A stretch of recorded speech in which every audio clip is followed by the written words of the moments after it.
أمرناكم ثم قلنا للملائكة اسجدوا لآدم فسجدوا إلا إبليس لم يكن من الساجدين আল্লাহ রাব্বুল আলামিন বলছেন ওয়ালাকাদ খালাকনাকুম নিঃসন্দেহে আল্লাহ রাব্বুল আলামিন সেই সত্তা যিনি তোমাদেরকে সৃষ্টি করেছেন সুম্মা সাওয়ারনাকুম এরপর তোমাদেরকে আকৃতি দান করেছেন সুন্দর অবয়ব কাঠামো দান করেছেন দৈহিক কাঠামো সুম্মা কুলনা লিল মালাইকাতি ইসজুদু লিআদম এরপরে আল্লাহ রাব্বুল আলামিন সমস্ত ফেরেশতাদেরকে বলেছেন যে তোমরা আদমকে সিজদা করো।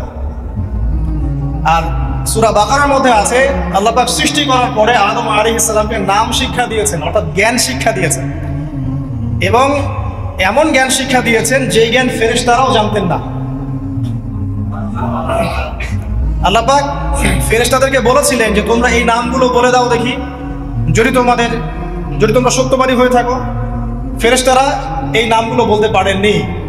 তারা বলেছিলেন লা ইলমা লানা ইল্লা মা আল্লামতানা, আপনি আমাদেরকে যা শিখিয়েছেন এর বাইরে আমাদের কোনো জ্ঞান নেই।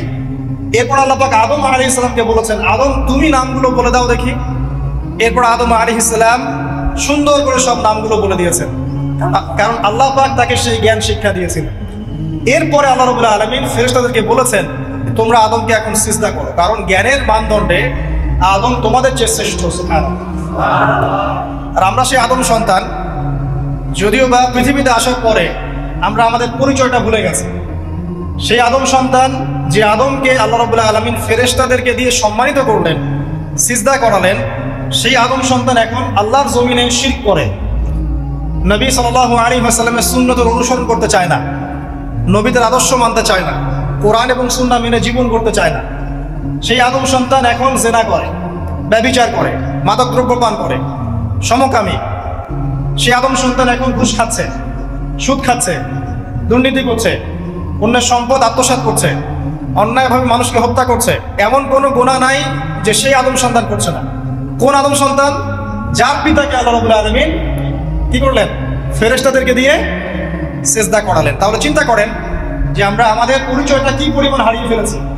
আমরা তো চেতনার কথা বলি না, শেকড়ের কথা বলি না, আমরা সংস্কৃতির কথা বলি না। এই কথাগুলো আমরা বলি। আমাদের সত্যিকারের চেতনা হচ্ছে ইসলামিক চেতনা।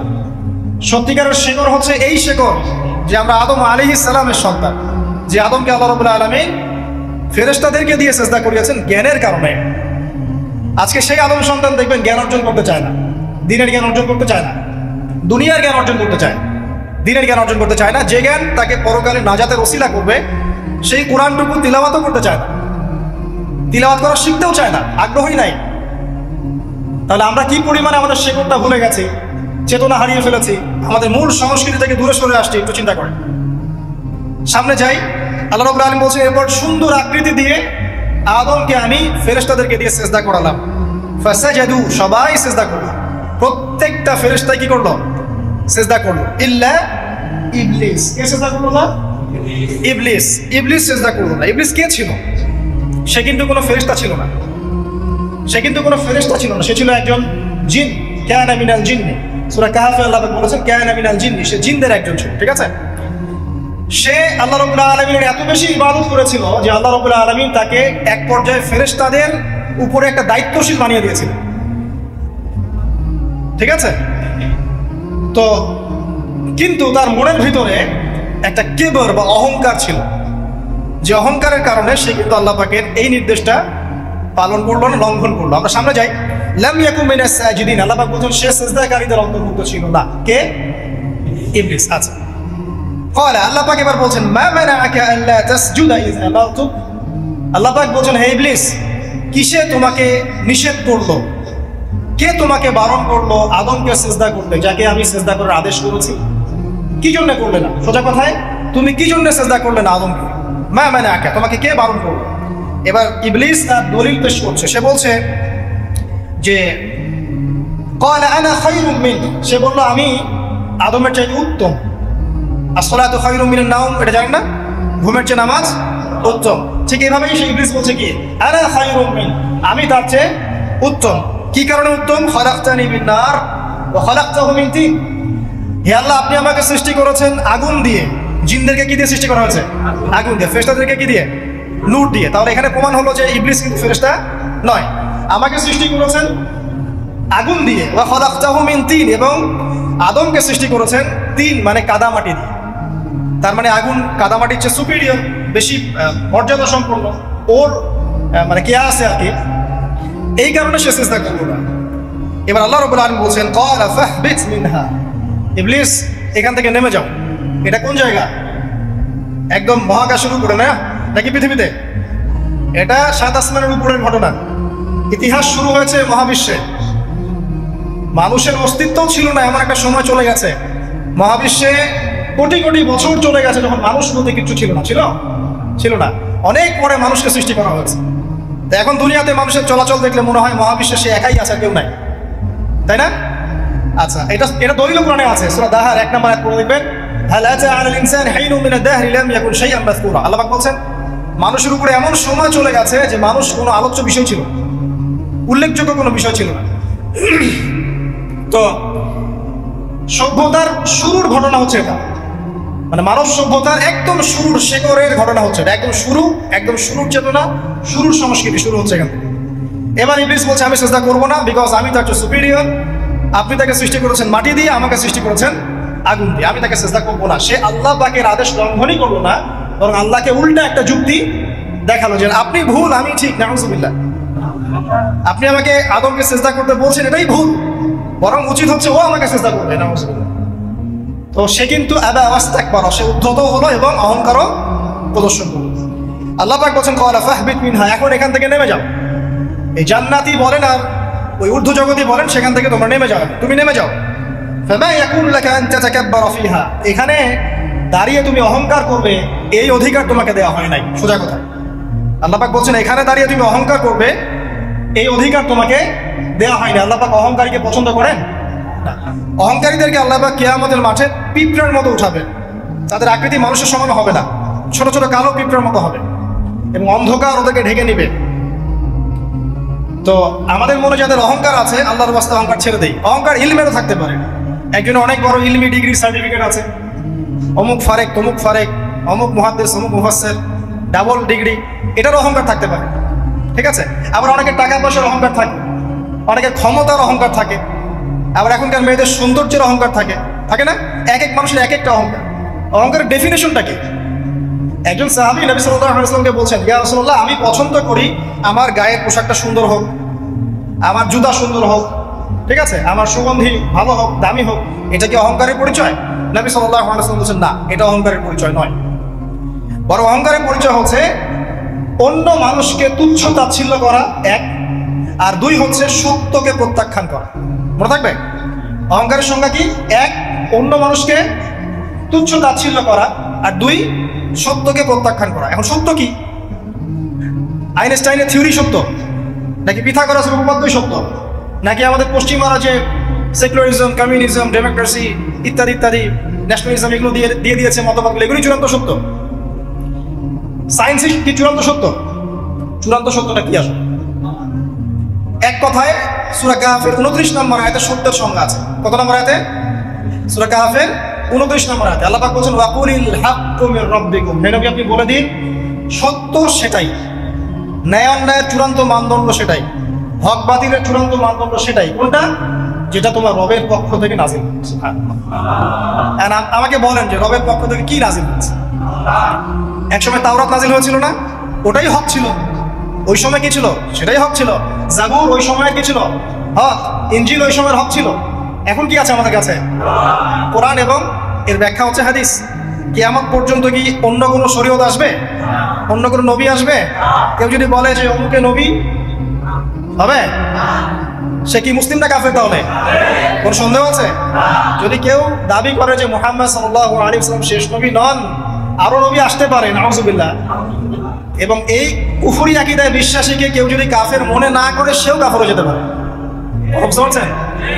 আসেন, তো অহংকারের সংজ্ঞাটা আমরা জেনে নিলাম যে সত্যকে প্রত্যাখ্যান করা, আল্লাহর ওহীকে প্রত্যাখ্যান করা, মানে কোরআন এবং সুন্নাহ থেকে সরে আসা, এটাকে মিথ্যা মনে করা, বা অন্য কোনো মতবাদকে কোরআন সুন্নাহর সমকক্ষ মনে করলেও কুফরি হয়ে যাবে। এরকম মনে করে অন্য একটা মতদর্শ, একটা দর্শন, একটা ফিলোসফিক্যাল থট বা একটা স্কুল অফ থট কোরআন সুন্নাহর চেয়ে ভালো নয়, কিন্তু কোরআন সুন্নাহর সমমানের, এটাও যদি কেউ মনে করে কাফের। কথা কি বুঝতে পারছেন? এটা হচ্ছে অ্যাবসলিউট ট্রুথ, মানে এটা সত্যের একদম সর্বোচ্চ স্টেজ, এর উপরে আর কিছু নাই। ভুলে গেছিলাম ভাই। আচ্ছা, এবার আসেন, আমরা অহংকারের সংজ্ঞা জানলাম, সত্যের সংজ্ঞাও জানলাম। এখানে ইবলিস কি করছে? সে অহংকার প্রদর্শন করছে। সে আল্লাহকে বলছে আপনি ভুল, আমি ঠিক। আদমকে সে তুচ্ছ তাচ্ছিল্য করলো এবং সত্যকে প্রত্যাখ্যান করলো, দুটোই কিন্তু ইবলিস করলো এখানে। আসেন, আল্লাহ পাক বলছেন ফাখরুজ, এখান থেকে বের হয়ে যাও হতভাগ। ফাখরুজ মানে উখরুজ মানে বের হও, অতএব ফাখরুজ, এখান থেকে বের হয়ে যাও। ইন্নাকা মিনাস সাগিরিন, তোমার অহংকার করার কোনো সুযোগ নেই এখানে, তুমি তো ছোট পুত্র। ইন্নাকা মিনাস সাগিরিন, সাগীর মানে কি? তুমি এখান থেকে, তুমি বের হয়ে যাও এখান থেকে, তুমি একজন ক্ষুদ্র সত্তা, তোমার এখানে অহংকার করার কিছু নাই। কলা, এবার ইবলিস বলছে, এই জায়গাগুলো খুব ভালো করে শোনেন, আমাদের লেকচারের আসল জায়গায় কিন্তু যাবে। যদি আড়াইটা পর্যন্ত লেকচারটি কোনো সমস্যা আছে? আচ্ছা, তাহলে বসে থাকে, খাওয়া দাওয়া করে আসছেন তো? আচ্ছা, কলা, এবার ইবলিস বলছে আনজিরনি, শোনেন, ইবলিস বলছে আনজিরনি, হে আল্লাহ আমাকে অবকাশ দিন। কি বলছে? আমাকে অবকাশ দিন। ইলা ইয়াউমি ইউবআসুন, যেই দিন আপনি কিয়ামত ঘটাবেন, যেদিন সবাইকে পুনরুত্থিত করবেন, ওই দিন পর্যন্ত আমাকে অবকাশ দিন। সূরা বাকারায় আছে, অন্য সূরা আছে, রব্বি আনজিরনি ইলা ইয়াউমি ইউবআসুন। ইবলিস বলছে হে আমার রব। কি বলছে ইবলিস? হে আমার রব। ইবলিস কি তাহলে আস্তিক না নাস্তিক? কথা বলেন, ইবলিস কি আস্তিক না নাস্তিক? আস্তিক। ইবলিস বলছে যে ইয়া রব্বি, রব্বি হে আমার রব, হে আমার প্রতিপালক। আল্লাহকে ইবলিস বলছে হে আমার প্রতিপালক, আনজিরনি আমাকে অবকাশ দিন, ইলা ইয়াউমি ইউবআসুন, কিয়ামত দিবস পর্যন্ত, বা যেদিন আপনি পুরো মানব জাতিকে উঠাবেন কবর থেকে, আবার ওই দিন পর্যন্ত আমাকে অবকাশ দিন। তার মানে কিয়ামত যে হবে এটা নতুন করে লেখা হয় নাই, সভ্যতায় হিস্ট্রি শুরু থেকে কিয়ামত ছিল। কথা বুঝতে পারছেন? ফেরেশতারাও জানতেন যে একদিন মহাবিশ্ব ধ্বংস হয়ে যাবে। যখন পৃথিবীতে মানুষকে পাঠানো হয়নি তার আগেই ফেরেশতারা জানতেন, আল্লাহ পাকের ইলমে ছিল এবং তিনি এটা ফয়সালা করে দিয়েছিলেন যে একদিন এই পুরো মহাবিশ্বই ধ্বংস হবে। ইবলিস আগে থেকে জানতো যে কিয়ামত হবে, এই জন্য সে বলছে আমাকে কিয়ামত পর্যন্ত অবকাশ দিন। আল্লাহ পাক এবার কি বলছেন দেখেন, ইবলিস আল্লাহর কাছে চাইলো, আল্লাহ পাক তাও তাকে ফেরত দিলেন না। আর আমরা আল্লাহর কাছে চাইতে এখন হতাশা হয়ে যায় না, দোয়া করতে থাকি আর বলি যে আমার দোয়া তো কবুল হচ্ছে না। অথচ ইবলিস একটা জিনিস চাইলো, আল্লাহ পাক বললেন ক্বালা ইন্নাকা মিনাল মুনজারিন, যাও তুমি অবকাশপ্রাপ্তদের একজন, তোমাকে অবকাশ দেওয়া হবে। এক কথায় তোমার দোয়া কবুল করা হয়েছে, তোমার অবকাশ তোমাকে দেওয়া হবে, কারণ আল্লাহ পাক এটা পরীক্ষা করবেন ইবলিসকে দিয়ে, মানুষ জাতিকে। এবার ইবলিসের চ্যালেঞ্জ শুনেন, এটাই আমাদের আজকের লেকচারের মূল পয়েন্ট। এই জায়গা থেকে ইবলিস চ্যালেঞ্জ করছে। কি চ্যালেঞ্জ করছে? ফাবিমা আগওয়াইতানি, হে আল্লাহ আপনি যে কারণে আমাকে বিচ্যুত করলেন, আমি আমার যে কৃতকর্মের কারণে আপনার রহমত থেকে বঞ্চিত হয়ে গেলাম, ঠিক আছে, লাআকুদান্না লাহুম সিরাতাকাল মুস্তাকিম, আমি সেই আদমের এবং আদমের সন্তানের সরল পথে ওত পেতে বসে থাকবো। কথাটা ভালো করে বোঝেন। ইবলিস চ্যালেঞ্জ করলো কাকে? আল্লাহকে। যে কারণে আল্লাহ আপনি আমাকে বহিষ্কার করলেন, এখন আমি কি করব? আমি এই আদম সন্তানের সরল পথে, আপনাকে পাওয়ার এই পথে, পথের আনাচে কানাচে আমি ওত পেতে বসে থাকবো। কি জন্য বসে থাকবো? যাতে করে আমি আদম সন্তানকে বিচ্যুত করতে পারি। শুধু তাই নয়, সে আরো বলছে সুম্মা লাআতিয়ান্নাহুম, আমি শুধু বসেই থাকবো না, আমি আদম সন্তানের কাছে আসবো। মিন বাইনি আইদিহিম, তার সামনে থেকে আসবো, ওয়া মিন খালফিহিম, আদম সন্তানের পিছন থেকে আসবো, ওয়া আন আইমানিহিম, তার ডান দিক থেকে আসবো, ওয়া আন শামাইলিহিম, তার বাম দিক থেকে আসবো, ওয়ালা তাজিদু আকসারাহুম শাকিরিন, আল্লাহ পাক আপনি তাদের বেশিরভাগকেই শুকরগুজার পাবেন না। কথা কি ক্লিয়ার না? কোনো সমস্যা? ইবলিস কি চ্যালেঞ্জ করলো? আমি শুধু বসেই থাকবো না, ডান দিক থেকে আসবো, বাম দিক থেকে আসবো, সামনে থেকে আসবো, পিছন থেকে আসবো, আমি আদম সন্তানকে পথভ্রষ্ট করেই ছাড়বো, আপনি আদম সন্তানের বেশিরভাগকে পথভ্রষ্ট পাবেন। ইবলিসের কথা কি বাস্তব প্রতিফলন দেখা যায় এখন সমাজে? বেশিরভাগ মানুষ নামাজ পড়ে না পড়ে না? বেশিরভাগ মানুষ সুদ খায় না খায় না? বেশিরভাগ যুব সমাজ জেনা করতেছে না করতেছে না? বেশিরভাগ লোক মাদক খাচ্ছে না খাচ্ছে না? পৃথিবীর কোনো জায়গায় আল্লাহর বিধান আছে কি নাই? দুই একটা জায়গায় আছে আইওয়াশ, শোডাউন। বেশিরভাগ নারী পর্দায় চলে না চলে না? বেশিরভাগ মানুষ রোজা রাখে না রাখে না? বেশিরভাগ মানুষ যাকাত দেয় কি দেয় না? তাহলে ইবলিস যে বললো আপনি বেশিরভাগকেই শুকরগুজার পাবেন না। বেশিরভাগ মানুষ পরকালের স্বার্থে কাজ করে না, দুনিয়ার স্বার্থে কাজ করে। কতজন মানুষ আল্লাহ পাকের দ্বীনটাকে প্রচার প্রসার প্রতিষ্ঠার কথা বলে বা কোরআন সুন্নাহর কথাগুলো মেনে চলে? কতজন মানুষ? বেশিরভাগ লোক মেনে চলে। তাহলে ইবলিস কি সফল না ব্যর্থ? ইবলিসের চ্যালেঞ্জ কি সফল না ব্যর্থ? ইবলিসের কথা সে কিন্তু অক্ষর অক্ষরে পালন করেছে। আর ইবলিসকে আল্লাহ পাক কেন পৃথিবীতে নিয়েছেন? আমাদেরকে পরীক্ষা করার জন্য, যেন আমরা এই সর্বপথ থেকে বিচ্যুত না হই। সামনে যান, আরো কঠিন কথা আছে। আল্লাহ পাক বলছেন এখান থেকে বের হয়ে যাও, মাযউমান মাদহুরা, একদম অপদস্থ লাঞ্ছিত হয়ে এখান থেকে বের হয়ে যাও। লামান তাবিআকা মিনহুম, তুমি তো চ্যালেঞ্জ করলে আমাকে, ঠিক আছে, কিন্তু যে ব্যক্তি যেই তোমার অনুসরণ করবে, আল্লাহ পাকের কথা শুনেন, যেই তোমার অনুসরণ করবে, লাআমলাআন্না জাহান্নামা মিনকুম আজমাইন, যে পুরুষ বা নারী যেই হোক না কেন, যে আদম সন্তান ইবলিস তোমার অনুসরণ করবে, তোমার পথ ধরবে, আমি তোমাকে সহ এদের সবাইকে দিয়ে জাহান্নাম পূর্ণ করব। আল্লাহর কিচ্ছু যায় আসে। আল্লাহ পাক যদি এই পুরো পৃথিবীটাকেও জাহান্নামে নিক্ষেপ করেন অবাধ্যতার কারণে, আল্লাহ পাক কিছু যায় আসে? ওই যে আপনাদের এখানে নদী আছে না, কি বালাসী ঘাট, এখানে চর আছে না, চরের মধ্যে একটা বালুর কণার কি দাম আছে বলুন তো? একটা বালুর কণার কোনো দাম আছে? এই পুরো মহাবিশ্বের পৃথিবীর অবস্থান এর চেয়েও কম। তো পুরো পৃথিবীর মানুষ যদি আল্লাহ অবাধ্য হয়, আল্লাহ পাক যদি পুরো দুনিয়াটাকে ধ্বংস করে দেন, জাহান্নামে নিক্ষেপ করেন, আল্লাহ পাকের কিছু যায় আসবে কিনা? এবার আসেন, এখান থেকে আমরা বুঝতে পারলাম যে ইবলিস একটা তৃতীয় সত্তা। আল্লাহ পাক আদম আলাইহিস সালামকে সৃষ্টি করলেন, নাম শিক্ষা দিলেন, সেজদা করালেন, ইবলিসকে সেজদা করতে বললেন, সে করলো না। সে চ্যালেঞ্জ করলো উল্টা, যে আমি ওর চেয়ে উত্তম, আপনি ভুল, আমি সঠিক। সে অহংকার করলো এবং একই সাথে সে আদমকে পথভ্রষ্ট করার চ্যালেঞ্জও করে বসল। আল্লাহ পাক ঘোষণা করলেন, যদি কোনো আদম সন্তান তোমাকে ফলো করে, তোমাকে সহ তাকে আমি জাহান্নামে নিক্ষেপ করব। ঠিক আছে এ পর্যন্ত? এবার সামনে আসেন। এবার আল্লাহ পাক আদমকে বলছেন, কাকে বলছেন? আদম আলাইহিস সালামকে বলছেন, ইয়া আদম, হে আদম। তার আগে আদম আলাইহিস সালামের বুকের পাঁজর থেকে কাকে সৃষ্টি করছেন? হাওয়া আলাইহিস সালাম, সভ্যতার ইতিহাসের প্রথম নারী এবং ইতিহাসের সবচেয়ে সুন্দরী রমণী কে? হাওয়া আলাইহিস সালাম। আরেকজন আছেন সবচেয়ে সুন্দরী রমণী, কে? কে বলতে পারবেন? জি না, 100 টাকা পুরস্কার বলেন। হ্যাঁ, নাম কি? মাশাআল্লাহ, ওই ওকে পুরস্কার দিও। কি নাম তোমার? মাশাআল্লাহ, মাশাআল্লাহ। দ্বিতীয় সুন্দরী রমণী, দুজন রমণীকে বলা হয় পৃথিবীর সবচেয়ে সুন্দরী রমণী। আপনি যাদেরকে দেখে সিডিউস হচ্ছেন, যদিও এদেরকে দেখে সিডিউস হওয়ার কিছু নাই, কারণ এরা তো সুন্দর না, কোনো দিক থেকে সুন্দর না, না পোশাকের দিক থেকে, না চেহারার দিক থেকে, না ফিজিক্যাল স্ট্রাকচারের দিক থেকে। এদেরকে দেখে তো পাগলও সিডিউস হবে। তো আদম আলাইহিস সালাম এবং আদম আলাইহিস সালামের স্ত্রী হাওয়া আলাইহিস সালাম এবং সারা আলাইহিস সালাম ইতিহাসের সবচেয়ে সুন্দর রমণী। ইতিহাসের সবচেয়ে সুন্দর রমণী কাদের স্ত্রী ছিলেন? নবীদের অন্য কারো?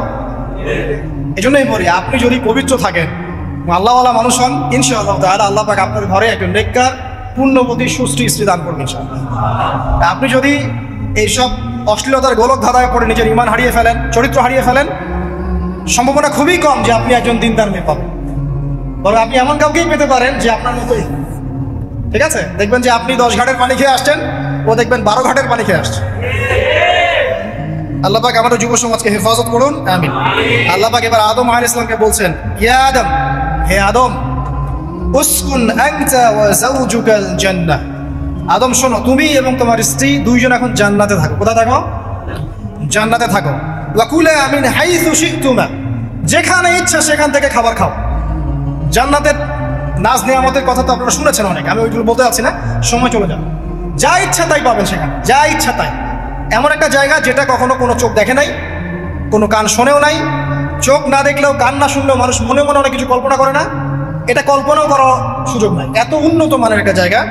তোমরা দুজন এখানে থাকো, জান্নাতের যে কোনো জায়গায় যাও, খাওয়া দাওয়া করো, কোনো সমস্যা নেই। কিন্তু ওয়ালা তাকরাবা হাযিহি শাজারা, মানে কি? এই যে গাছটা আছে, এই গাছের কাছে যেও। একটা শর্ত খালি দিলাম, গাছের কাছে যেও। গাছের নাম কি এগুলো আমাদের আলোচনার বিষয় না। বিষয়টা হচ্ছে আল্লাহ পাকের আদেশটা কি। গাছটা আম গাছ হতে পারে, জাম গাছ হতে পারে, কদু গাছ হতে পারে, যে কোনো গাছ হতে পারে।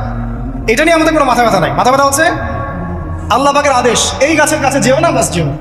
আচ্ছা, ফাতাকুনা মিনাজ জালিমিন, যদি চলে যাও তোমরা দুজন এখানে, তাহলে তোমরা দুজন কিন্তু জালেম হয়ে যাবে। আল্লাহ পাকের হুকুম অবাধ্য করলে মানুষ কি হয়ে যায়? জালেম হয়। এই জন্য আমরা দোয়ায় বলি, আল্লাহুম্মা ইন্নী যালামতু নাফসি, বলি না? হে আল্লাহ, আমি আমার নফসের উপর জুলুম করেছি। রব্বানা যালামনা আনফুসানা, বলি না? আল্লাহ আমরা আমাদের উপর জুলুম করেছি, তো আমরা যখন পাপ করি মানে আমরা জুলুম করে ফেলছি। তো তোমরা দুজন এই গাছের কাছে যেও না, যদি যাও তাহলে জুলুম করে ফেলবে এবং জালেম হয়ে যাবে। এবার ইবলিস তো আর বসে নাই, সে তো চ্যালেঞ্জ করেছে, করে নাই? আচ্ছা, এবার ইবলিস কি করছে? ফাওয়াসওয়াসা লাহুমা শাইতান, এবং ইবলিস এবার এদের দুজনকে ওয়াসওয়াসা প্রদান করতে শুরু করলো। ইবলিস কি করলো? ওয়াসওয়াসা প্রদান করতে শুরু করলো। ওয়াসওয়াসাটা এমন ছিল যে হাল আদুল্লুকা আলা শাজারাতিল খুলদি ওয়া মুলকিন লা ইয়াবলা। ইবলিস এসে আদম এবং হাওয়া আলাইহিস সালাম তাদেরকে উস্কে দিতে লাগলো যে আমি কি তোমাদেরকে এমন কোনো গাছের কথা বলবো যেই গাছের ফল খেলে তোমরা চিরস্থায়ী হয়ে যাবে, কখনো মরবে না, এবং এমন রাজত্ব পাবে যে রাজত্বের কোনো ক্ষয় নাই। ইবলিসের টোপটা কি দেখলেন? চিরস্থায়িত্বের টোপ এবং কিসের টোপ?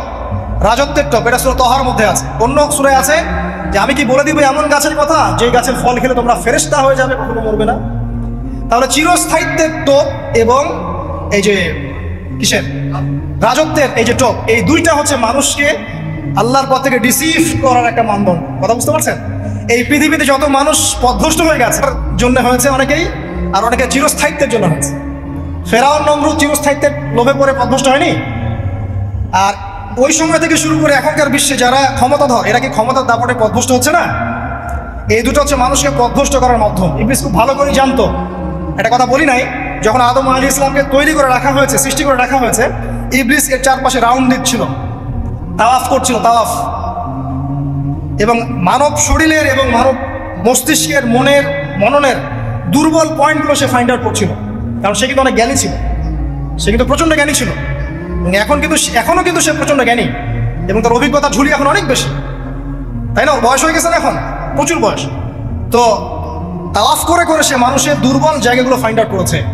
একটা হচ্ছে পেট, একটা প্রবৃত্তি, একটা হচ্ছে নারীর প্রতি আসক্তি, ঠিক আছে, একটা ক্ষমতার লোভ, একটা চিরস্থায়িত্বের লোভ। এগুলো হচ্ছে মানুষের দুর্বল জায়গা। ইবলিস এগুলো ফাইন্ড আউট করে ওইভাবে চাল দিয়েছে। কথা বুঝতে পারছেন? একটু খেয়াল করে দেখেন, এখনকার বিশ্বে যত অন্যায় হচ্ছে ম্যাক্সিমাম পাপ হচ্ছে পেটের কারণে। পেট। সুদ খায় কেন? পেটের কারণে। ঘুষ খায় কেন? পেটের কারণে।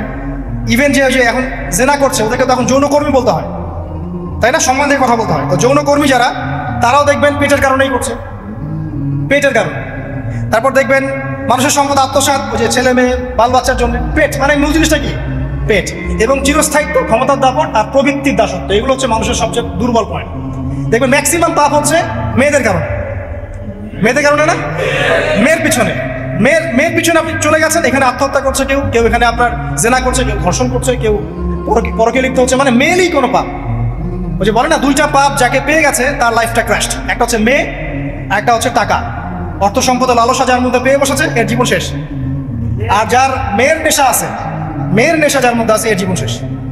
একে আপনি হেদায়েতের পথে আনতে পারবেন না ইল্লা মাশাআল্লাহ, আল্লাহ পাক যদি না চান। আসেন, আর ইবলিস তাওয়াফ করছিল এবং সে কিন্তু টোপ দিল, চিরস্থায়িত্বের টোপ দিল, এবং কিসের টোপ দিল? ফেরেশতা হয়ে যাবে, অমর হয়ে যাবে। এবার আমাদের পিতামাতা আদম এবং হাওয়া আলাইহিস সালাম তারা কিন্তু ফল খেয়ে ফেললেন। আর এটা এমন নয় একবার ওয়াসওয়াসা দিয়েছে বাস খেয়ে ফেলেছেন, এমন নয়। কন্টিনিউয়াসলি সেই কাজটা করেছে। একটা মানুষ যখন জেনা করে, ইবলিস কি একবার এসে বললেই কেউ জেনা করে ফেলে? আস্তে আস্তে কিন্তু মানুষ জেনা করতে যায়। ওই যে প্রথমে একদিন, অনেকদিন একটা লেকচার দিয়েছিলাম না, প্রথমে গার্লফ্রেন্ড বয়ফ্রেন্ড একটা সম্পর্ক হয়, তাই না? তারপর কথাবার্তা হয়, মোবাইল ফোন এক্সচেঞ্জ করে, নোট এক্সচেঞ্জ করে, কফি খায়, আস্তে আস্তে ডেটিংয়ে যায়, পরে দেখবেন এক পর্যায়ে গিয়েছে না, এভাবে। আর যারা ধর্ষণ, এতে ডাইরেক্ট অ্যাকশন, এত সময় নাই, ডাইরেক্ট। তো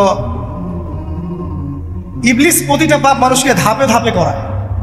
দেখবেন ইবলিস এখানেও কিন্তু আমাদের পিতামাতাকে ধাপে ধাপে ওইদিকে নিয়ে গিয়েছে। এবার আসেন, আমাদের পিতামাতা ফল খেয়ে ফেললেন, এই জায়গাটা খুব ভালো করে বোঝেন। এই ফল খাওয়াটা আল্লাহর অবাধ্যতা না? আল্লাহ বলেছিলেন না যে জালেম হয়ে যাবে? আল্লাহ পাকের অবাধ্য হলেন। অবাধ্যতার ফলাফলটা কি হলো এবার শোনেন। আমরা সবাই জানি অবাধ্যতার ফলাফল কি, আল্লাহ পাক জান্নাত থেকে নামিয়ে দিয়েছেন, তাই তো? এর আগে আরেকটা ফলাফল হয়েছে। এই ফলাফলের সাথে আমাদের বর্তমান সময়কার যে ইস্যুটা চলছে, পোশাক, নারী, সংস্কৃতি, হাবিজাবি, হ্যাঁ, বেহায়াপনা, বেলাল্লাপনা, এই ইস্যুটা এখানে জড়িত। এটা আমারও বুঝতে এবং খুঁজে পেতে সময় লেগেছে। আমরা সবাই পড়েছি স্টুডেন্ট লাইফে, আদম এবং হাওয়া আলাইহিস সালাম আদেশ লঙ্ঘন করেছেন, সাথে সাথে আল্লাহ পাক জান্নাত থেকে কি করেছেন? নামিয়ে দিয়েছেন। ইবলিসকেও নামিয়ে দিয়েছেন, তারপর হায়াত দিয়েছেন, এখানে পরীক্ষা করছেন, এই তো? এখানে আল্লাহ পাক দেখবেন আমাদের আমল কেমন, আমল ভালো হলে আবার জান্নাতে, খারাপ হলে আবার জান্নাত। কিন্তু এর আগেও একটা ঘটনা ঘটেছে। যে মুহূর্তে আমাদের পিতামাতা ফল খেয়েছেন গাছের কাছে গিয়েছেন, আল্লাহ পাকের আদেশটা লঙ্ঘন করেছেন, সাথে সাথে তাদের গায়ের পোশাকটা খুলে পড়ে গেছে। আমি বুঝাতে পারি নাই, পুরো মহাবিশ্বের প্রথম লজ্জা, প্রথম অপমান, প্রথম শাস্তি, ঠিক আছে, আল্লাহর অবাধ্যতার প্রথম পরিণাম লজ্জাহীনভাবে গা থেকে কাপড় খসে পড়ে যাওয়া, ন্যাংটা হয়ে যাওয়া। ন্যাংটা বাংলা ভাষায় বুঝতে পারছেন? প্রথম শাস্তি, প্রথম অবাধ্যতা এবং প্রথম অবাধ্যতার পরিণতি পুরো মহাবিশ্বে সভ্যতা শুরু থেকে শেষ পর্যন্ত প্রথম অ্যাক্সিডেন্ট বা এই যে আমরা বলছি পরিণতি, পাপের পরিণতি, অবাধ্যতার পরিণতি, সেটা হলো গা থেকে কাপড় খুলে যাও। এই কথা আল্লাহ পাক বলছেন এখানে, লিয়ুবদিয়া লাহুমা মা উরিয়া আনহুমা মিন সাওআতিহিমা। ইবলিস তোমাদের পিতামাতাকে এই গাছের কাছে নিয়ে গিয়ে ফল খাইয়ে তাদের গা থেকে পোশাক খুলে ফেলে দিয়েছে। এবার কি বুঝতে পারছেন যে ইবলিস এখন বিশ্বে কি করছে? ইবলিস সেম কাজটা করছে আমাদের সাথে, আমাদের গা থেকে তারা পোশাক খুলে ফেলে দিচ্ছে। সভ্যতার শুরুর পাপ বলছি না আমরা, এটা আসলে ভুল। সভ্যতার শুরুতে আদম এবং হাওয়া আলাইহিস সালাম যে ভুলটা করেছেন, তার যে পরিণতি হয়েছে সেটা এটা ছিল না যে জান্নাত থেকে পৃথিবীতে নামিয়ে দেয়া, বরং পরিণতি এটা ছিল তাদের গা থেকে প্রথম কাপড় খুলে গেছে, তারা নগ্ন হয়ে গেছেন। ইবলিস সর্বপ্রথম আমাদের বাবা মাকে নগ্ন করেছে প্রলোভন দিয়ে, ক্ষমতার প্রলোভন, চিরস্থায়িত্বের প্রলোভন দিয়ে। আজকের বিশ্বেও কি ইবলিসের দোসররা সেম কাজটা করছে না? আজকের বিশ্বেও কি ইবলিসের মানুষরূপী দোসরগুলা সেম কাজটাই করছে না? সেম কাজটা করছে, আমাদের গা থেকে ওরা পোশাক খুলে ফেলছে। এরপর আল্লাহ পাক জান্নাত থেকে নামিয়ে দিয়েছে। আগে কিন্তু এটা হয়নি, আগে পোশাক খুলেছে। এরপর কি হচ্ছে জানেন? শোনেন, আল্লাহ পাক ওয়াকাল মা নাহাকুমা রাব্বুকুমা আন হাযিহি আশ-শাজারা ইল্লা আন তাকুনা মালাকাইন আও তাকুনা মিনাল খালিদিন। ইবলিস বলছিল যে তোমাদের রব তোমাদেরকে এই গাছের কাছে যেতে নিষেধ করেছে এই কারণে যে তোমরা এখানে গেলে মালাক হয়ে যাবে এবং চিরস্থায়ী হয়ে যাবে। ওয়াকাসামাহুমা ইন্নী লাকুমা লামিনান নাসিহিন। ইবলিস বলছিল যে আমি আল্লাহর কসম করে বলছি আমি তোমাদের শুভাকাঙ্ক্ষী। ফাদাল্লাহুমা বিগুরুর, ওদেরকে তারা পথভ্রষ্ট করবে, ইবলিস তাদেরকে পথভ্রষ্ট করবে। ফালাম্মা যাকা আশ-শাজারা, যখন তারা গাছের কাছে গেলেন, বাজাত লাহুমা সাওআতুহুমা, তাদের লজ্জাস্থানটা উন্মুক্ত হয়ে গেল, কাপড় খুলে পড়ে গেল। এটাই বলতে চাচ্ছিলাম। ওয়াতাফিকা ইয়াখসিফানি আলাইহিমা মিন ওয়ারাকিল জান্নাহ, এবং আদম এবং হাওয়া আলাইহিস সালাম জান্নাতের গাছের পাতা ছিঁড়তে লাগলেন এবং সেই পাতা দিয়ে লজ্জাস্থান ঢাকতে লাগলেন। আপনার বাবা আপনার মাকে যদি কেউ রাস্তায় নগ্ন করে ফেলে আপনার কেমন লাগবে? আপনি কি করবেন তার ইজ্জত সম্মান বাঁচানোর জন্য? আমাদের পিতা মাতাকে ইবলিস জান্নাতে নগ্ন করে দিয়েছিল এবং আমাদের পিতা মাতা জান্নাতের পাতাগুলো ছিঁড়ে ছিঁড়ে লজ্জাস্থানকে আবৃত করতে শুরু। ওয়ানাদাহুমা রাব্বুহুমা, এবং আল্লাহ পাক বলছেন এবার আল্লাহ পাক তাদের দুজনকে ডাকলেন, ডেকে বলে আলাম আনহাকুমা আন তিলকুমা শাজারা, হে আদম এবং হাওয়া তোমাদের দুজনকে কি আমি বলি নাই যে এই গাছের কাছে যাবে না? ওয়া আকুল লাকুমা ইন্নাশ শাইতানা লাকুমা আদুউম মুবিন, আমি কি তোমাদেরকে বলি নাই নিশ্চয়ই শয়তান তোমাদের স্পষ্ট প্রকাশ্য শত্রু? ক্বালা, এবার তারা তাদের ভুল বুঝতে পারলেন। আল্লাহ পাকের কত দয়া মানুষের প্রতি দেখেন। ইবলিসও আল্লাহর অবাধ্য ছিল, আল্লাহ পাক তাকে বহিষ্কার করে কাফের বানিয়ে দিয়েছেন, চিরস্থায়ী লানত করেছেন। আমাদের পিতা মাতাও ভুল করেছেন, বাট আল্লাহ পাক তাদেরকে চিরস্থায়ী জাহান্নামী করেন নাই। আল্লাহ পাক তাদেরকে দয়া পরবশ হয়ে ক্ষমা করে দিয়েছেন। শুধু তাই নয়, আল্লাহ পাক এত মহব্বত করেন আদম সন্তানকে যে তওবা করার যে কালিমাটা, সেই কালিমাটাও আল্লাহ পাক আদম এবং হাওয়াকে শিখিয়ে দিয়েছেন। সুবহানাল্লাহ, কোন কালিমা দিয়ে তওবা করব, কি পড়বো, এটাও তারা বুঝতে পারছিলেন না। আল্লাহ পাক শিখিয়ে দিয়েছেন। ক্বালা, তারা বলল রব্বানা, হে আমাদের প্রতিপালক, যালামনা আনফুসানা, আমরা আমাদের উপর জুলুম করেছি নফসের উপরে, ওয়া ইল্লাম তাগফির লানা ওয়া তারহামনা লানাকুনান্না মিনাল খাসিরিন। এই দোয়াটা করলেন আমাদের পিতামাতা, আল্লাহ পাক মাফ করলেন। কিন্তু মাফ করার পরে আর জান্নাতে থাকা হলো? এই পৃথিবীতে নামিয়ে দেওয়া। পৃথিবীতে নামিয়ে দেওয়ার পরে একটা হায়াত দেওয়া হলো, কারো 50, 60, 70, 100, 200, 500, 1000 ইত্যাদি। এবং আল্লাহর পক্ষ থেকে ঐশী গ্রন্থ পাঠানো হলো, কখনো তাওরাত, কখনো জাবুর, কখনো ইনজিল ইত্যাদি, কখনো কোরআন। শর্ত দেওয়া হলো যারা আল্লাহ পাকের এই ঐশী গ্রন্থগুলো মেনে চলবে তারা ইনশাআল্লাহ আবার মৃত্যুর পর সেই জান্নাতে ফিরে যাবে যেখান থেকে তারা বহিষ্কৃত হয়েছে।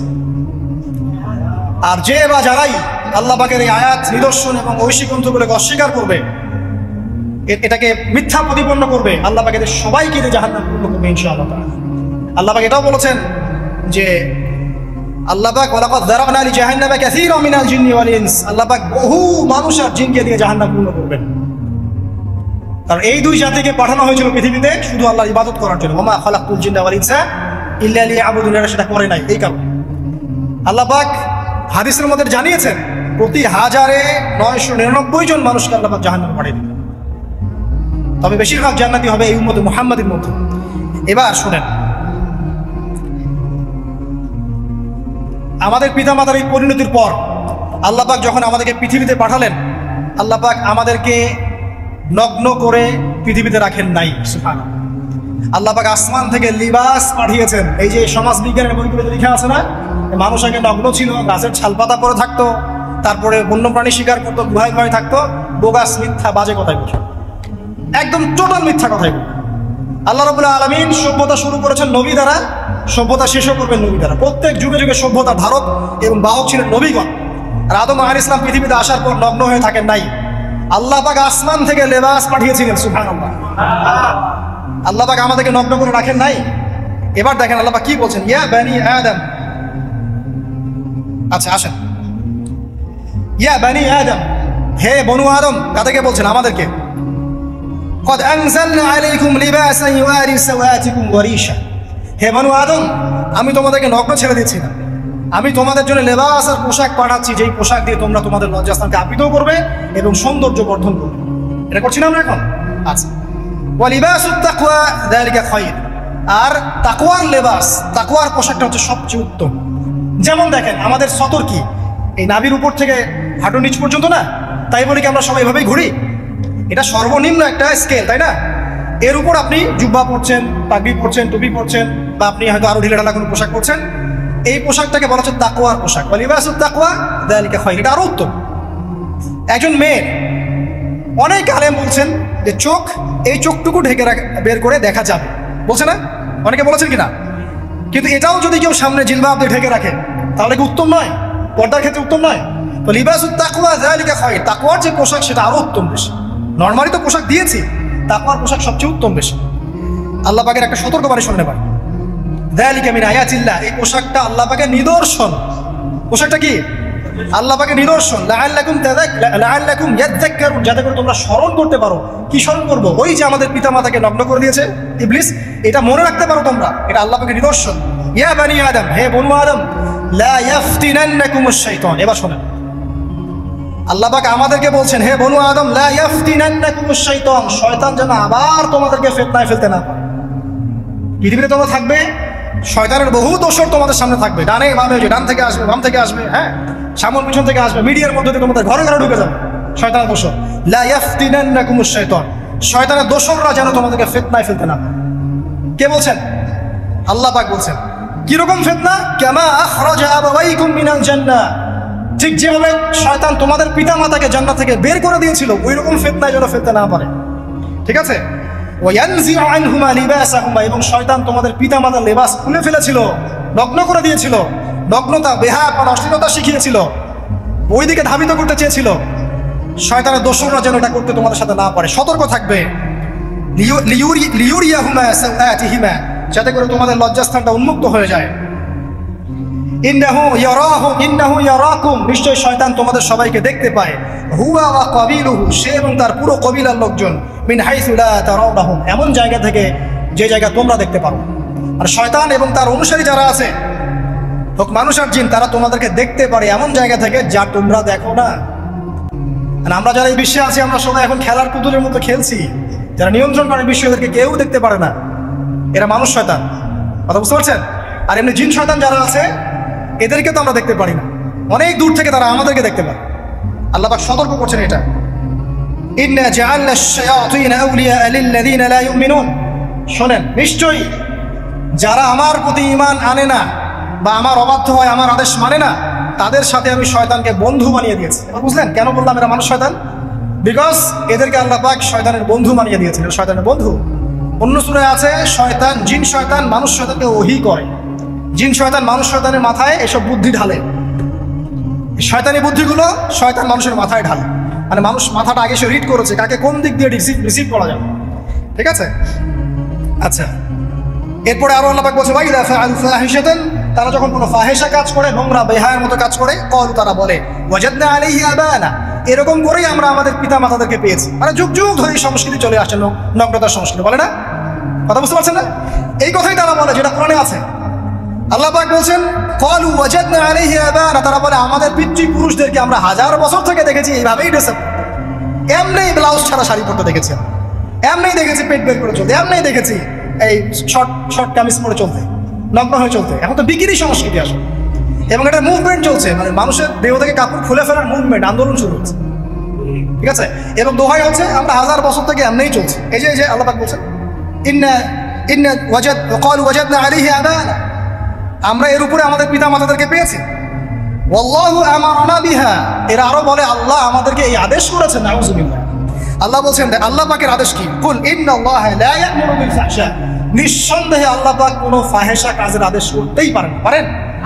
নিঃসন্দেহে আল্লাহ পাক কোনো ফাহেসা, বেলাল্লাপনা, বেহায়ার মতো কোনো আদেশ, বেহায়াপনা কোনো কাজের আদেশ করতে পারেন না। আতাকুলুনা আলাল্লাহি মা লা তা'লামুন, তোমরা কি আল্লাহ সম্পর্কে এমন কথা বলছো যেই কথা তোমরা জানো না? এই পর্যন্ত থাক, এবার আসেন বাস্তবতায় আসেন। এতটুকু যে আমরা হিস্ট্রির সূচনার কথাগুলো বললাম, এখানে আপনারা কিন্তু প্রথম একটা দলিল পেলেন মানুষের দেহ থেকে পোশাক খুলে ফেলে। এরপর আমি পুরো কোরআনটা ঘাটার চেষ্টা করেছি, আদম আলাইহিস সালাম থেকে শুরু করে মুহাম্মদ সাল্লাল্লাহু আলাইহি ওয়াসাল্লাম পর্যন্ত হাজার হাজার শতাব্দী চলে গেছে, তাই নাই? হাজার হাজার বছর চলে গেছে, বহু জাতি এসেছে, বহু জাতি চলেও গেছে। আমরা কি প্রথম জাতি নাকি? এর আগে কত জাতি পৃথিবীতে এসেছে, চলেও গেছে, গেছে না? আচ্ছা, কোরআন ঘেটে ঘেটে ক্লান্ত হয়ে যাওয়ার পর আমরা এমন কোনো জাতি পাচ্ছি না যাদের কথা আল্লাহ পাক বলেছেন যে আমি তাদেরকে ধ্বংস করেছি অশ্লীলতার কারণে, বা এই আপনার বেলাল্লাপনার কারণে, বা ফাহেসা কাজের কারণে।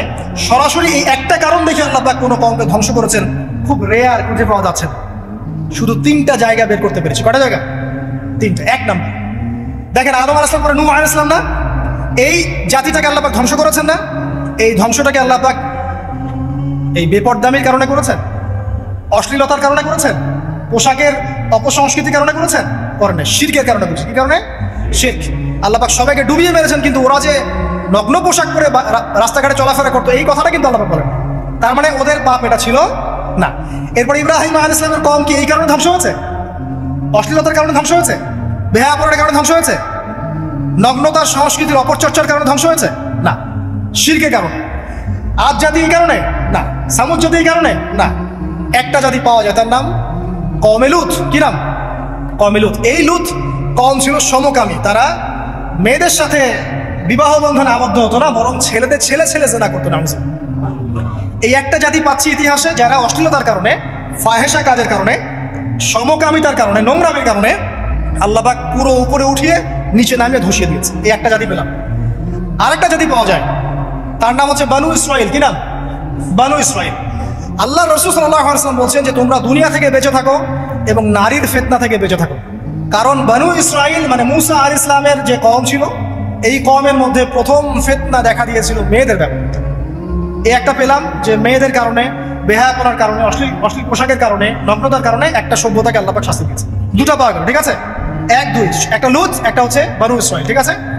আর একটা পাওয়া যায় এটা জোর করে, সেটা হলো নবী মুহাম্মদ সাল্লাল্লাহু আলাইহি ওয়াসাল্লাম নবী হওয়ার ঠিক আগের সময়টা, যেটাকে আমরা কি বলি আইয়ামে জাহেলিয়াত। ওই সময়ে মেয়েদের জিনাটা ব্যাপক ছিল, ব্যভিচারটা ব্যাপক ছিল, পরকীয়াও ছিল, বৈবাহিক তেমন কোনো অধিকার ছিল না। এমনও হতো যে একটা মেয়ের সাথে 8-10 জন পুরুষ সহবাস করতো, করার পরে সেই মেয়ে যখন গর্ভবতী হতো, তার বাচ্চা প্রসব করার পর সেই মেয়ে 10 জনকে ডেকে দাঁড় করাতো, দাঁড় করিয়ে বলতো যে অমুকে হচ্ছে আমার এই বাচ্চার বাপ, তারপরে এর সাথে বিয়ে হতো। চিন্তা করতে পারেন? তো নারীদের যে বৈষয়িক অধিকার, ধর্মীয় অধিকার, আপনার পোশাকের অধিকার, শালীনতার অধিকার, সম্পত্তির অধিকার ছিল না ওই সময়। এই একটা সভ্যতা পাওয়া যাচ্ছে। তাহলে 3টা আমরা বের করতে পারলাম, কথা ঠিক আছে? আচ্ছা, এবার আসেন এই 3টা সভ্যতার পর নবী সাল্লাল্লাহু আলাইহি ওয়াসাল্লাম যখন নবী হলেন, তখন তিনি সমস্ত অশ্লীলতার শেকড়টাকে উপরে ফেলে দিলেন। সভ্যতার ইতিহাস থেকে শুরু করে আমরা যত জাতির ধ্বংস দেখছি, এই ধ্বংসগুলো শিরকের কারণে হয়েছে, কুফরির কারণে হয়েছে, অবাধ্যতার কারণে হয়েছে। মাত্র কয়েকটা জাতির ক্ষেত্রে অশ্লীলতা, বেহায়াপনা, আপনার ফাহেসা কাজ, এগুলোর রিজন দেখানো হয়েছে। তো এ থেকে একটা বিষয় প্রমাণ করা যায়, এই কথাটা ভালো করে বোঝেন, এ থেকে একটা বিষয় প্রমাণ করা যায় যে যত সভ্যতা ধ্বংস হয়ে গেছে ওই সভ্যতার মানুষরা আর যাই করুক না কেন তাদের পোশাক আশাক ঠিকঠাক ছিল। কথা বুঝতে পারছেন না? যত সভ্যতা ধ্বংস হয়ে গেছে, আদ, সামুদ, নূহ, ফেরাউন, ঠিক আছে, যত সভ্যতা ধ্বংস হয়ে গেছে তাদের আর যত পাপী থাক, হয়তো কেউ অহংকারী ছিল, কেউ কুফরি করেছে, কেউ শিরিক করেছে, হ্যাঁ, কেউ সন্তানদেরকে হত্যা করেছে, কেউ মানুষ হত্যা করেছে, কেউ জুলুম করেছে, কেউ অহংকার করেছে ইত্যাদি, কিন্তু তাদের পোশাক আশাক শতাব্দীর পর শতাব্দী ঠিকঠাকই ছিল। এটা নিয়ে আল্লাহ পাক কোরআনে খুব বেশি কথা বলা হয়। তার মানে বোঝা যায় যে এটা রিমার্কেবল কোনো কথা বলার বিষয় ছিল না, আল্লাহ পাক বলেন। অর্থাৎ যুগ যুগ ধরে মানুষের শালীনতার পোশাকটা ঠিকই ছিল, কারণ মানুষ জানতো যে তাদের পিতামাতাকে তাদের পিতামাতাকে ইবলিস নগ্ন করে দিয়েছিল জান্নাতে। এই কথাটা মানুষের মাথার মধ্যে ছিলই, এবং বিভিন্ন ধর্মগ্রন্থে এটার অস্তিত্ব আছে। আপনি শুধু ইসলাম না, অন্য যে কোনো ধর্মগ্রন্থ ঘাটেন, হিন্দু ধর্মগ্রন্থ ঘাটেন, সেখানে দেখবেন বলা হচ্ছে যেন মেয়েরা পর্দায় থাকে। দেখেন, পরে দেখেন, বেদের মধ্যে এটা আছে, আমি গতকালকেও স্টাডি করছি। এবং খ্রিস্টান ধর্মগ্রন্থ পড়েন, সেখানে দেখবেন লেখা আছে, ওদের যে ওল্ড নিউ টেস্টামেন্টে আছে, দেখবেন যে যারা মাথার চুল দেখিয়ে বেড়ায় তাদের শাস্তির কথা বলা হয় যে চুল যেন কেটে দেয়া, ওদের ধর্মগ্রন্থে আছে। যারা জিউস, যারা পুরো বিশ্বে মুসলিমদেরকে অত্যাচার করে থাকে, এদের ধর্মগ্রন্থেও পর্যন্ত আছে যে যখন ইসহাক আসছিলেন, একজন নারী জিজ্ঞাসা করলেন কে আসছেন, তার ভৃত্য বললেন যে আমার প্রভু আসছেন, তখন তিনি নেমে নিজে একটা ঢিলেঢালা পোশাক পরলেন, তারপর সামনে গেলেন। শুধুমাত্র ইসলাম ধর্মে নয়, যত ধর্ম চলে গেছে পৃথিবীতে, সমস্ত ধর্মের মধ্যেই নারীদের শালীন পোশাকের কথাটা বর্ণিত আছে এখন পর্যন্ত। তার মানে যারা এখন অশালীন বিষয়ের দিকে মানুষকে ধাবিত করতে চায়, এদের আসলে কোনো ধর্ম নাই। ধর্মের সাথে এদের কোনো সম্পর্ক আসলে না। আর আমরা কিন্তু কথা বলছি ধর্মের বেসিসে, হোক সেটা হিন্দুইজম বা খ্রিস্টানিজম বা জিউডিজম বা ইসলাম, আমরা ধর্মের বেসে কথা বলছি। এখন যদি কেউ বলে ধর্মতাত্ত্বিক কথাবার্তা দিয়ে এসবে দলিল দিবেন না, তাহলে তার সাথে একটা ডিবেট হবে আল্লাহ আছেন কি নাই। যদি আমরা ডিবেটে জয়লাভ করি হ্যাঁ আল্লাহ বলে একজন আছেন, তাহলে আল্লাহ পাকের বিধান কোনটা, এখন চলমান সর্বশেষ বিধান কোনটা, এটাতে আসতে হবে ডিবেট। ডিবেট 1 আল্লাহ আছে কি নাই, ডিবেট 2 আল্লাহ পাকের সর্বশেষ ধর্মগ্রন্থ কোনটা।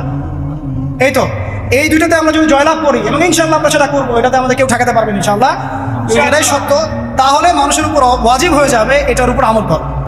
এখন আমরা এর বেসিসে দেখবো কোনটা ঠিক কোনটা বেঠিক, তাই না, কোনটা সত্য কোনটা মিথ্যা, কোনটা ন্যায় কোনটা অন্যায়, তখন আমরা এর বেসিসে দেখবো, অন্য কোনো ভিত্তির বেসিসে দেখবো। এখানে চেতনা, যুগ যুগ ধরে চলে আসা সংস্কৃতি, আমাদের বাপদাদা তো হয়, এইসব ইস্যু আনা যাবে। বেস হবে কি কোরআন এবং সুন্নাহ, এবং অন্যান্য ধর্মগ্রন্থগুলো যদি ওটাতে রাজি থাকে ওটাতেও, কারণ প্রত্যেকটা ধর্মগ্রন্থেই বলা আছে শালীনতার কথা, লম্বা ঢিলেঢালা পোশাকের কথা, হোক সেটা হিন্দুইজম বা খ্রিস্টানিজম বা জিউডিজম। পরে দেখেন, না থাকলে আমার কাছে আসে, প্রতিটা ধর্মগ্রন্থে এটা কথা লেখা আছে। এবার আসেন, সর্বশেষ নবী মুহাম্মদ সাল্লাল্লাহু আলাইহি ওয়াসাল্লাম যখন নবী হন, আরবের ওই চিত্রটা, জিনা, ব্যভিচার, পরকীয়া, অশ্লীলতা, এটাকে সমূলে উপড়ে ফেলে দেন 23 বছরের মধ্যে।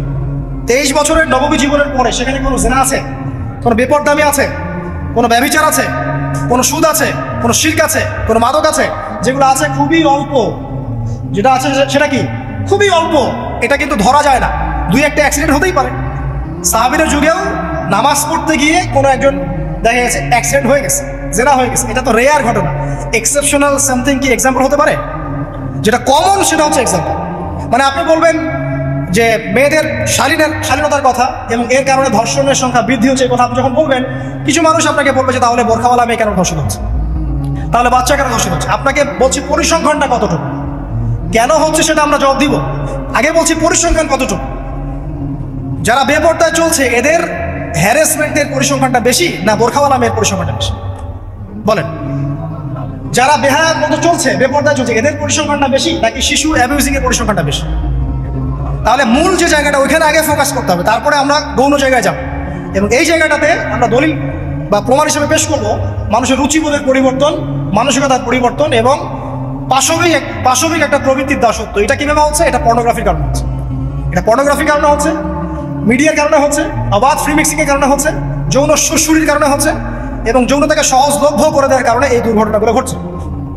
আচ্ছা, আগে আমি আমার পয়েন্টে আসি। নবী সাল্লাল্লাহু আলাইহি ওয়াসাল্লাম যখন এটার শিকড়টা উপরে ফেলে দিলেন, তখন কিন্তু মক্কা, মদিনা, পুরো জাজিরাতুল আরবে আর কোনো বেহায়া করার কোনো শিকড় থাকলো না। থাকলো না।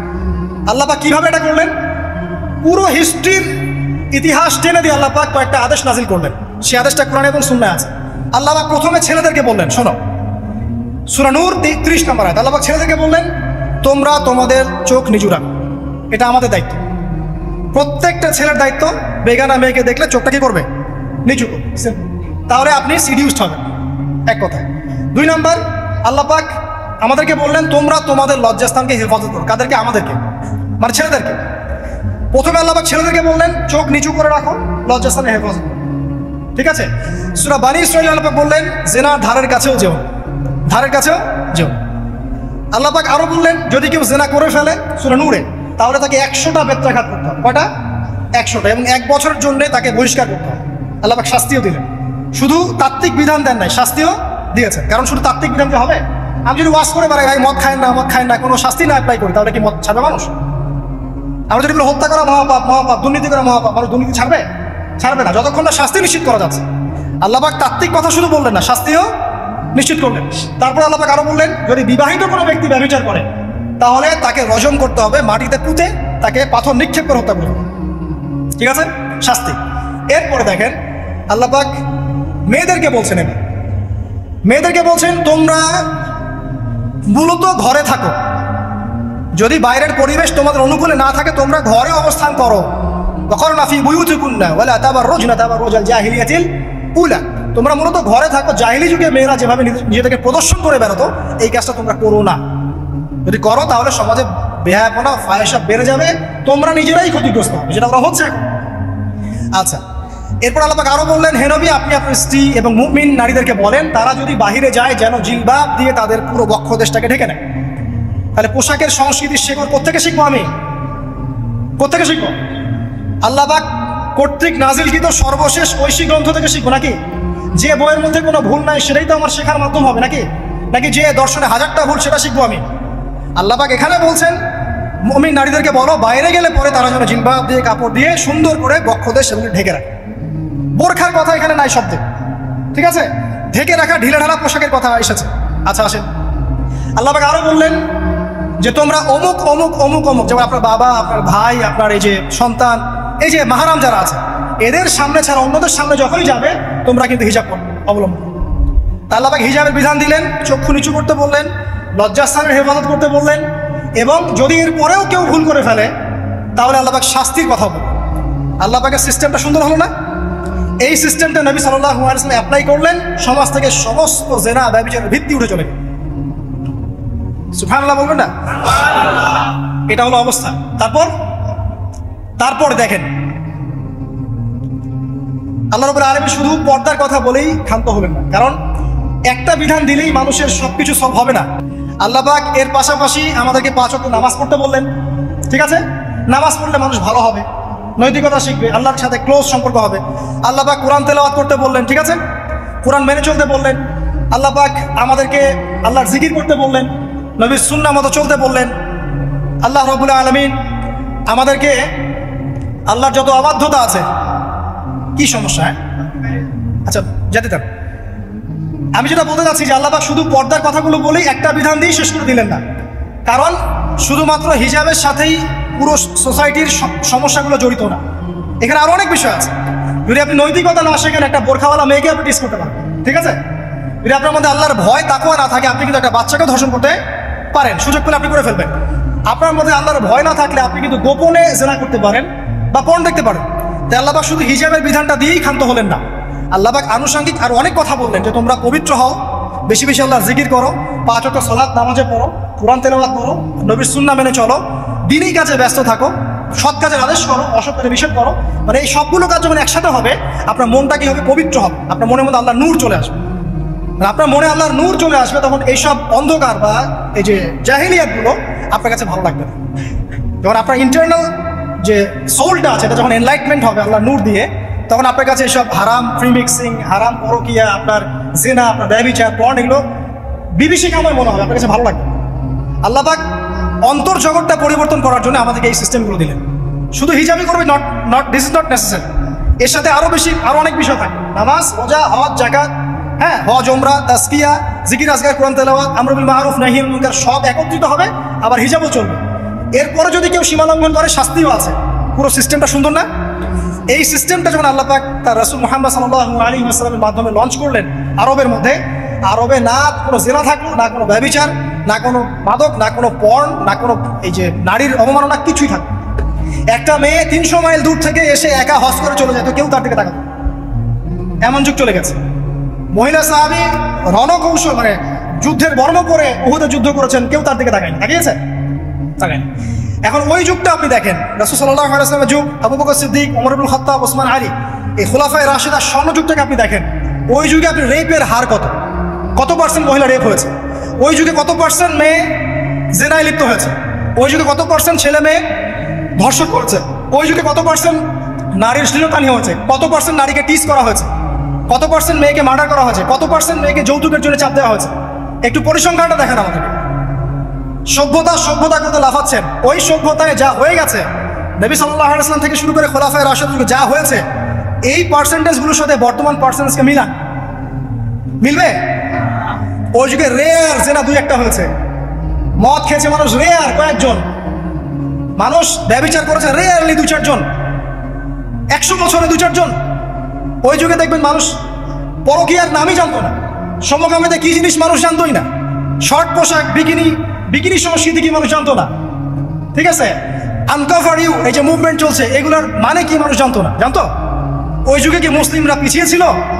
জ্ঞান বলেন, বিজ্ঞান বলেন, অর্থনীতি বলেন, রাজনীতি বলেন, সমরনীতি বলেন, অস্ত্রশস্ত্র বলেন, কোন সেক্টরে কি মুসলিমরা তখন পিছিয়ে ছিল কিনা? উত্তর দেন, পিছিয়ে ছিল? ছিল না।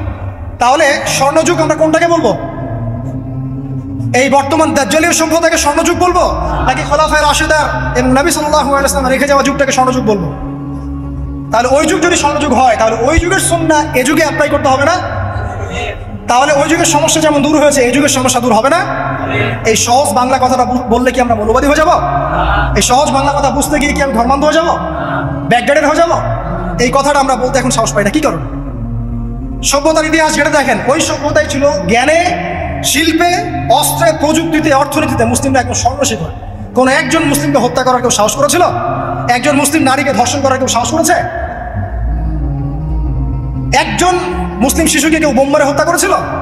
আজকে বিশ্বের দিকে আপনি তাকিয়ে দেখেন, শত শত নারী ধর্ষিত হচ্ছে, শত শত বোমা মেরে আমাদের বাচ্চাদেরকে হত্যা করা হচ্ছে, মুসলিমদেরকে পুরো ডমিনেট করা হচ্ছে।